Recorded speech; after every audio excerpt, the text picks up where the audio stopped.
Hey gang, what's up? Hope everybody's having a good day out there today, and welcome back here to another edition of the Fishing Teacher. Today we're going to be talking about rock transitions. I'm going to give you guys some tips and advice on what a rock transition is if you're not familiar with it, and how to fish it and when it actually is the best scenario, best time of year. So here we go. Let me show you what it looks like real quick. Okay guys, here's a good example of a rock transition area. Now if you can notice right here, we've got some larger broken rock on the bank right here. Pretty much the bank is pretty much uniform as you see it here, but you've noticed this larger broken rock here. Now, as we move down here, you're going to notice that the broken rock that you see right here starts to dissipate a little bit, and it starts to get just more in just a bare steep bank without the broken rock on it here. This area right here is what we call the transition. It's like it's transitioning from some type of a broken rock into some type of a different bank structure along the bank. Now, why we're talking about this is these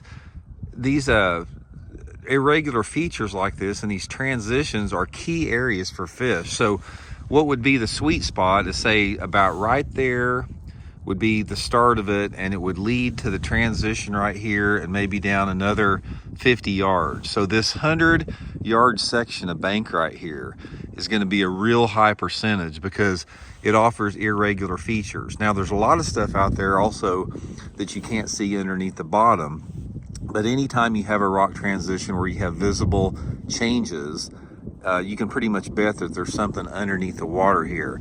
Now, like I said, the key part of it, I mean, not to say you couldn't catch fish all down this bank, but this is going to be a real high percentage area. And let's talk about how you fish it. Okay guys, rock transitions are good about any time of the year, but they're really good in the early spring. That's when those fish really start to use them a lot. And also they work pretty good in the late fall. Now, how you want to fish them, it really depends a lot on the water clarity and how deep the water is right off of the bank. Now, in an area like this, you've got some pretty stained water here. The water doesn't drop off real sharp from there. The boat right here, we're sitting in only about 8 foot of water, so it's pretty shallow off of it. So this would be an ideal situation like to parallel the bank with a crankbait, simply because you've got off-colored water and you've got some fairly shallow water against it. And maybe any type, if there's like a piece of wood or something, maybe pitch a jig or something. But my first way to fish is going to be paralleling this thing with the crankbait. Now, if you're in a clear water environment, like the water visibility here is only like, maybe 10 inches visibility.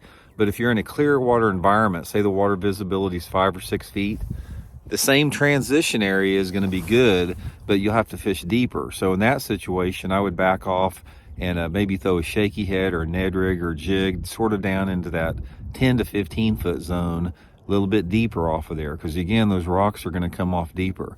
But the main thing, guys, is transition areas, they do get pressure because they're obvious. Sometimes they're more subtle than others, but never overlook them. When you get into a transition area, just take some time to slow down. If you're working down a bank at a certain pace, just dial back your trolling motor and slow down and go through there twice as slow.